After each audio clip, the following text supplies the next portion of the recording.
Keep it simple, silly. That's right. Today on Toolbox Talks, we're going to be talking about simplifying your website. Giving tradies and contractors around the globe the tools to run a modern business. You're listening to Toolbox Talks from the Site Shed. Now here's your host, Matt Jones. Okay, so in today's episode, I just want to talk about something that has been popping up a lot for me lately with a lot of inquiries that we've had. I seem to be seeing a lot of websites that are overly complicated, and to the point where I thought it was worth making a podcast about, because I figured there's probably a lot more people out there that are having a similar problem themselves. So I just want to run over a few things within this podcast, and if it applies to you, then fantastic, go ahead and maybe you can make a few changes to your own website, clear things up. But yeah, look, so basically the problem that I've seen is a confusion issue. So we get people coming to us saying, my conversions on the website aren't great. How can I improve them? And at a first glance, the website actually some of these websites look quite nice. However, they are quite confusing when you look at things like, okay, well, what is the message you're trying to convey with this website? Is the navigation simple enough for a visitor to find what it is they're looking for? And often the case is not. Like some of these navigations, the menus are so complex and they use so much jargon and slang and technical speak that, a visitor who doesn't necessarily know what it is they're looking for specifically is going to have a lot of trouble finding information just purely because of the language that's being used.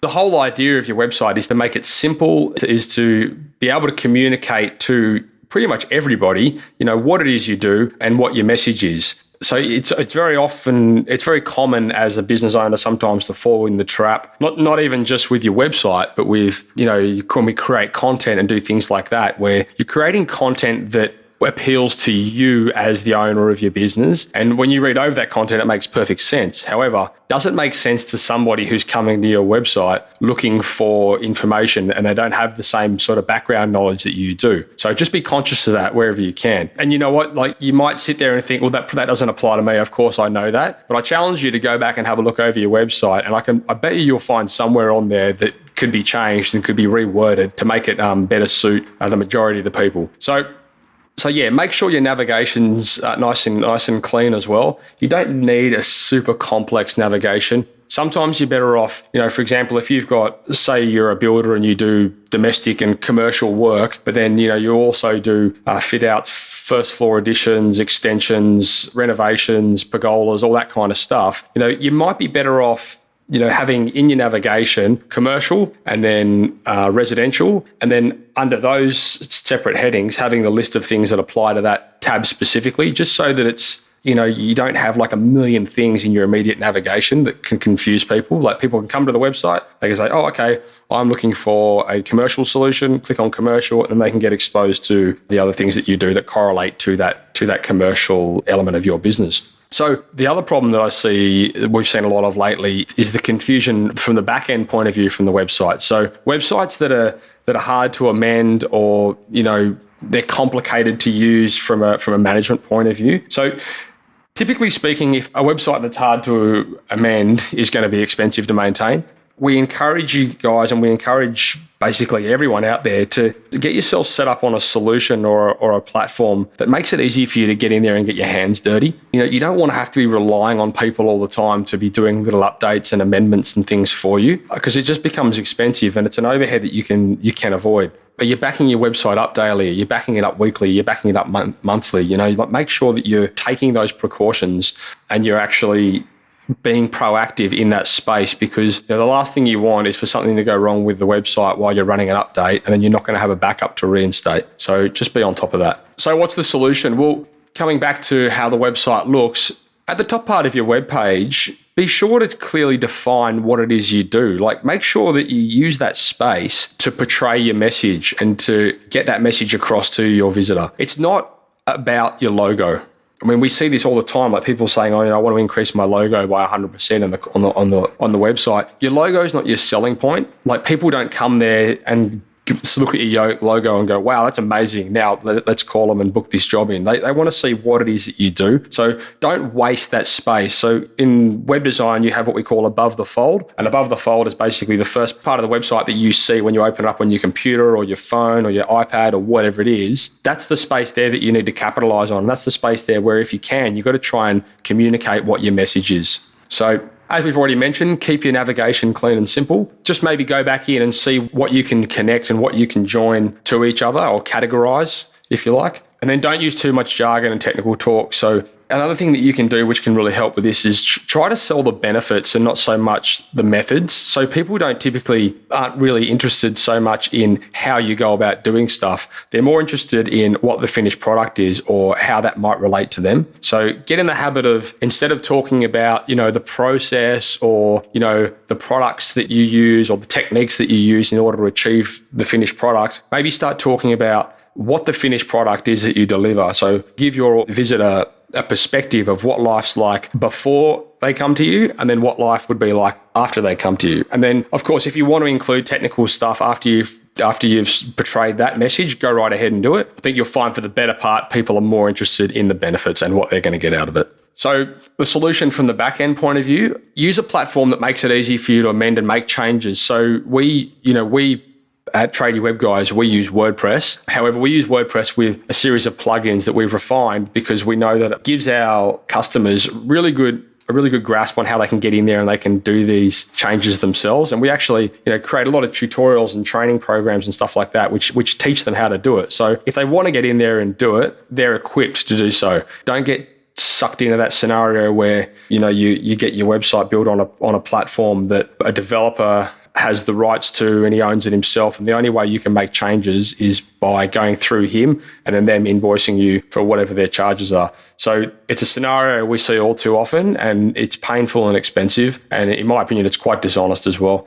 Provided you have the right systems in place, there's no reason why you can't get in there and get your hands dirty. So, as we spoke about just before, are you doing the regular backups on your website? If you are doing the regular backups on your website, by getting in there and getting your hands dirty, it's not such a big deal if something does go wrong. And I don't want to encourage what we call cowboy coding, which is when you're making live changes to a website. We always encourage, if you're going to be making significant changes to your website, make sure that you've made a copy of the page that you're amending and you make the changes to that page first so that you can see that everything is as you like. And when you're happy with it, then send it live. So just be conscious of things like that. Have those systems and processes in place to protect you and make sure that you're not leaving yourself exposed in that regard. And the other solution, I suppose, is become a student. Don't be afraid of learning a new skill or investing in educating someone in your office that can look after those sort of things for you. It's just another skill, a business skill that can greatly benefit your organization. It can save you money, and of course, it can make you money.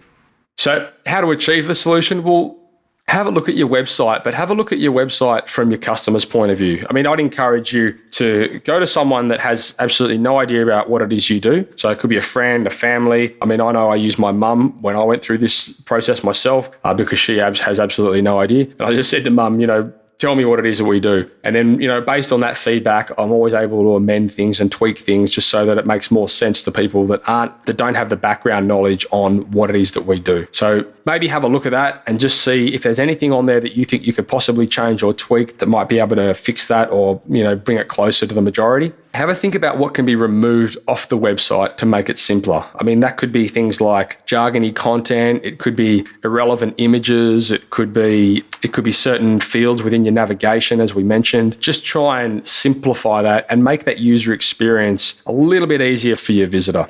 From the back end, if you're not already set up on a platform that's easy to manage, consider doing it. And I would encourage you as well to maybe weigh up the pros and cons of staying with the platform that you do have or changing it over to a platform that does make it easy for you to make amendments. You'll probably find that at the end of the day, within a 12-month period, you're going to be well in front by, learning a new skill and being able to do these things on your own. Of course, you want to have support that can help you if you need it, but I mean, there's a lot of programs out there that will do that for you, managed hosting programs or, managed maintenance programs, those kind of things. So just maybe have a look at the options there yourself, weigh it up and see if it's viable. If it is, great, then go ahead and, get it recreated on that platform. If it's not, then so be it. So back up your website regularly off-site.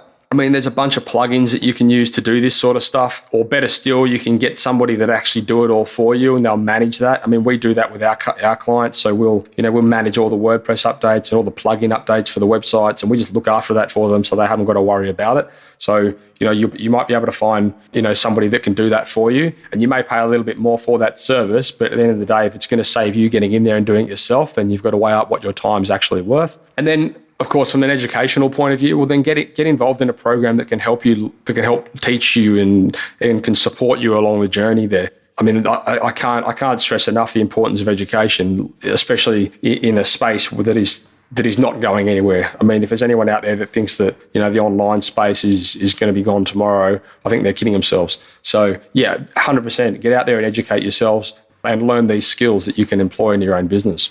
So if you can do these things, then this is what I believe you can expect. You can have a website that has a great user experience and great navigation, all that kind of stuff. The information on there is completely relevant to your visitor, and they're going to understand when they come to your website what it is you do. They're going to be able to navigate clearly through that website, and they'll be able to get out of it what they went there to get. So that's really important. It won't be confusing. It'll have a clear message, and as a result, your search engine rankings will likely benefit from that. So if you've got a website that has a very clear message and your content's created correctly, then the search engines are going to pick up on that and they're going to credit it. So yeah, again, just by simplifying and getting that message simple throughout the website, you definitely will be in front. So if you need any advice or any information in that regard, then we're 100% happy to help wherever we can.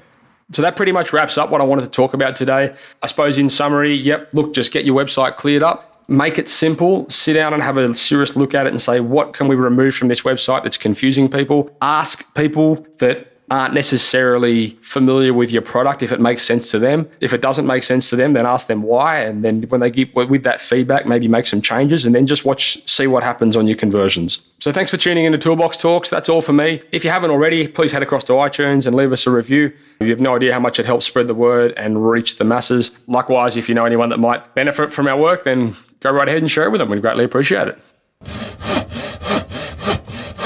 So if you haven't already, head across to thesiteshed.com and register for our Toolbox Talks, where you'll be regularly sent great episodes just like this straight to your inbox, so you'll never miss one. If you want to join the community, you can head across to thesiteshed.com/members, where for a small monthly fee, you'll get access to regularly updated training material, as well as access to our forum where you can mingle and collaborate with trade-based business owners just like you from all over the world.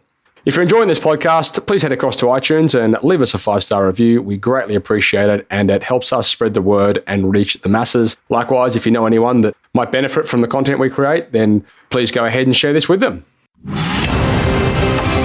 You've been listening to Toolbox Talks by The Site Shed. For more great content just like this, head across to thesiteshed.com and join the amazing community of savvy trade-based business owners.